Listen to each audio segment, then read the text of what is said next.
One of the things parents tell me again and again is that their child can do their maths at home, but not when it matters. They can explain the methods sitting at the kitchen table. They can work through it if you give them time. They even get the answer right.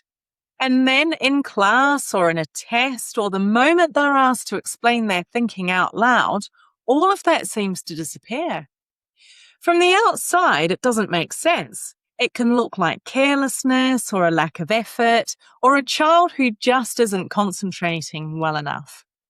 But there's something specific happening in those moments. And once you understand what it is, the pattern stops looking so odd. I remember working with a boy of 10 whose teacher described him as inconsistent. She told me he could do it 1 minute and then not the next. When I sat with him one-to-one, I could see exactly what she meant.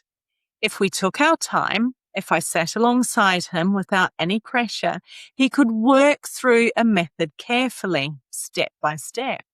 But the moment anything changed, so if I asked him to go a little bit faster, or to explain his thinking while he worked, or if I added another step into the mix, things started to come apart. A step missed here, a digit overlooked there, something slightly out of place.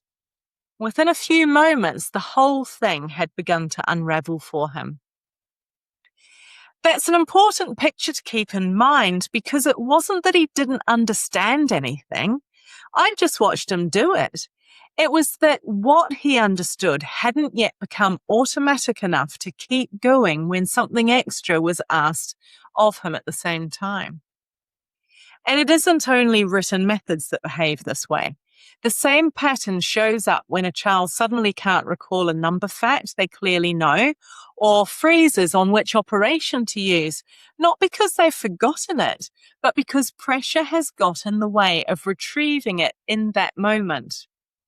A child might know their 7 times table perfectly well when you ask them at the table after tea and go blank on the same fact in a timed test. Or they might sit looking at a word problem, capable of both the addition and the subtraction it could involve, and simply not be able to work out which one the question is asking for. Not because they don't know how to add or subtract, but because deciding which to use is itself another thing to manage under pressure. This is what this episode is about. What's actually happening when maths that works fine at home, whether it's a method, a fact, or knowing what to do, falls apart under pressure, and what you can do about it.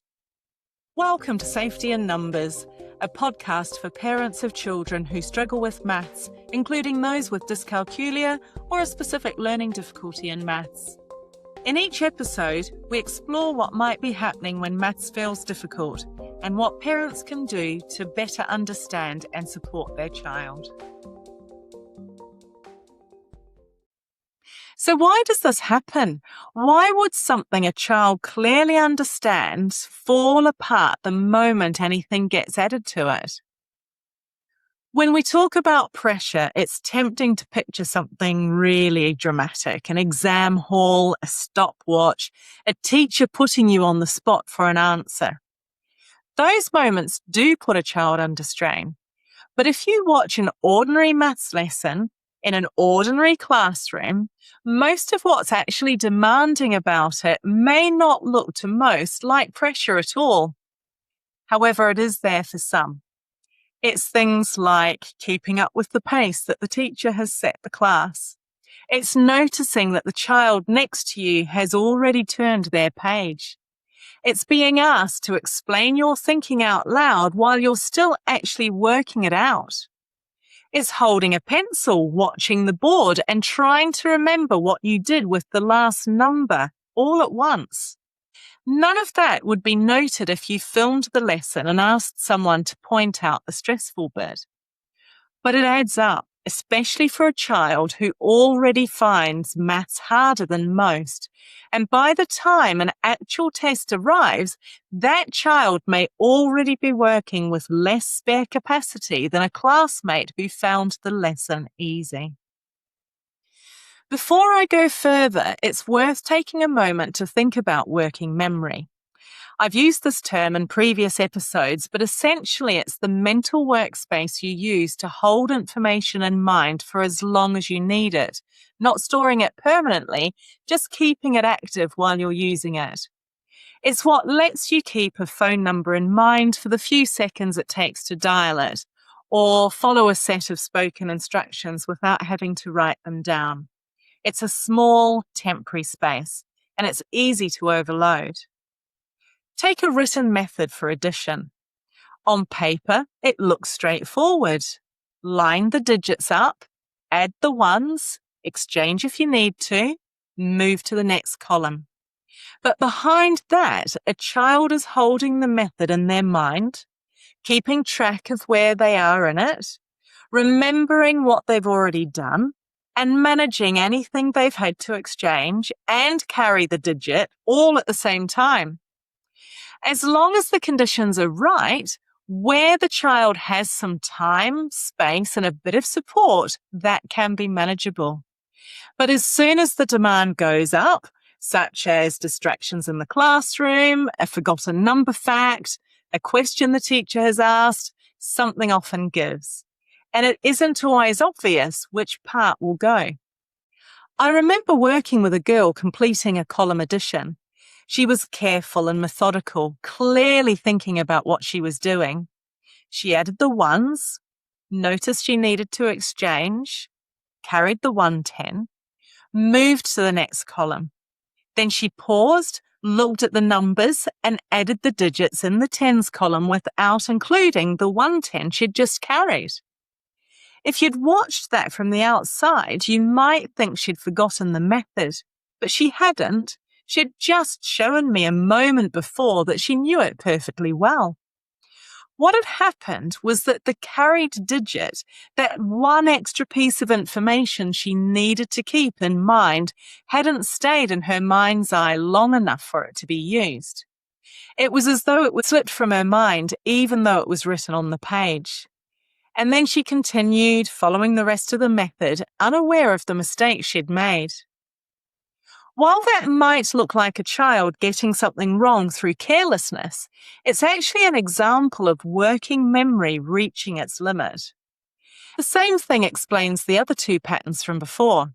A fact a child knows perfectly well can go missing under time pressure, not because it's been forgotten, but because retrieving it takes a small amount of the same mental capacity that's already stretched.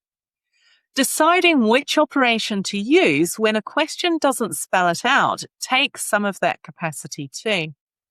Research on maths anxiety has found the same mechanism at play.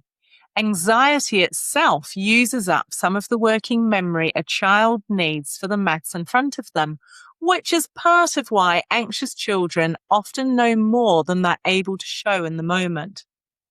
And research also tells us that under pressure, children and adults alike often shift towards a simpler, less accurate way of working, not because they've forgotten the better method, but because the demand of the moment has made the simpler one the only one they can manage.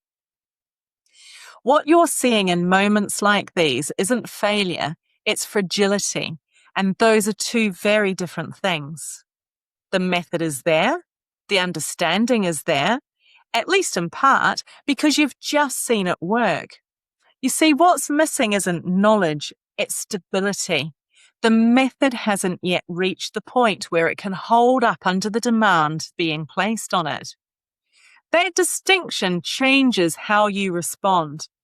If you read this as they don't understand it, you'll respond one way, probably going back over the method from the beginning.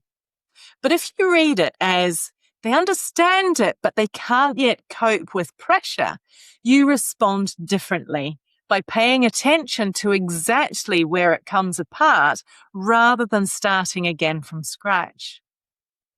This is also why it can feel as though your child is going backwards. They could do it yesterday, they can't do it today. And that can feel unsettling to watch because it looks like something has been lost. But in most cases, what's changed isn't the understanding, It's the conditions.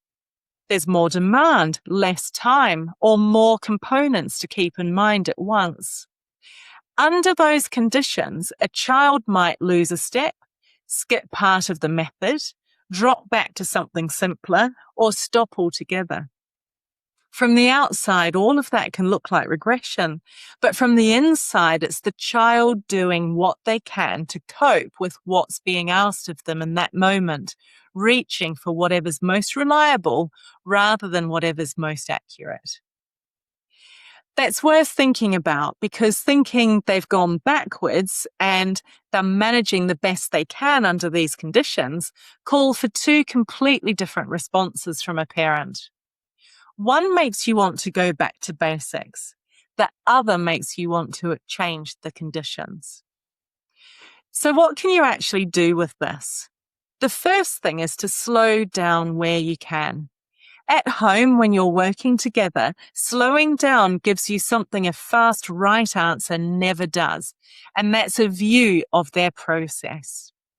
If your child gets a method right in 2 seconds flat, you don't actually know whether their knowledge is secure or whether it just happened to hold together that time.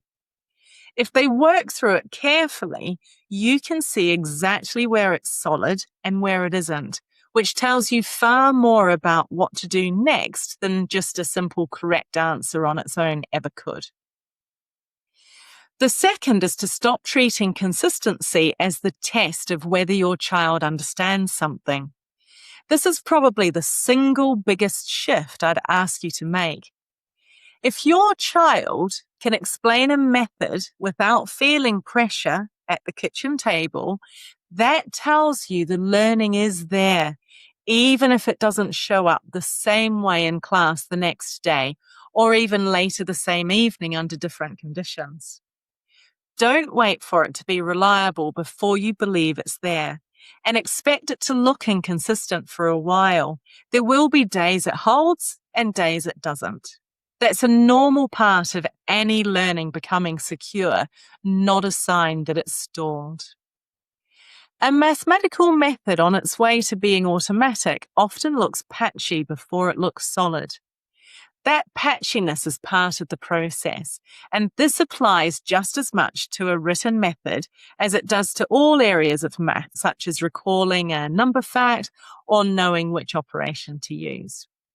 None of those become reliable in a straight line. They improve, dip, and improve again, and that's what ordinary learning is. It's not a warning sign. The third is to reduce how much your child has to keep in their head at once. This is one of the easiest changes to make and often one of the most effective. Encourage jottings rather than mental tracking. If they're carrying a digit, let them write it down rather than holding on to it in their head. If they're working through several steps, let them say each one out loud as they go, or note it on paper rather than trying to keep the whole sequence live in their mind at the same time. Or write the steps down for them and have them tick them off as they go through them. I have some more ideas on this in the companion guide for this episode. All of this is supportive and shouldn't be seen as cheating. I worked with a boy who found long division particularly overwhelming once the numbers grew to 3 or 4 digits. Not because he didn't understand the individual steps, but because a calculation like that runs to several rounds. And he was trying to hold on to which round he was on, what to do with the remainder, and what came next, all at the same time. We wrote the sequence on a small card that he kept next to his work, and he decided to write these steps. Divide, how many times does it fit? Multiply, check what that adds up to. Subtract, take that away. Bring down, get the next digit. And then he ticked them off each round as he completed it. He didn't need to remember where he was in the calculation anymore because it was written in front of him in a way that made sense to him. He just needed to work through the maths one step at a time.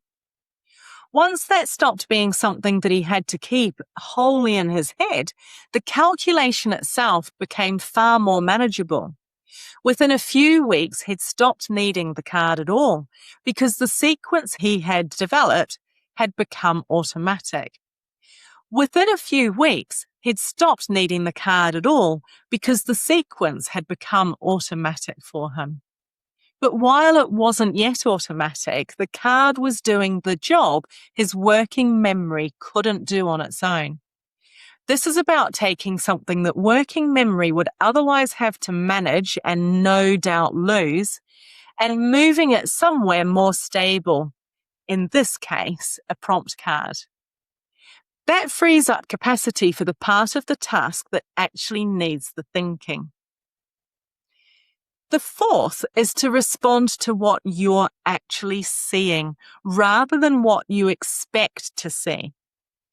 When something feels like it's fallen apart, it's less useful to ask why they didn't get it right and more useful to notice the exact point where it started to slip.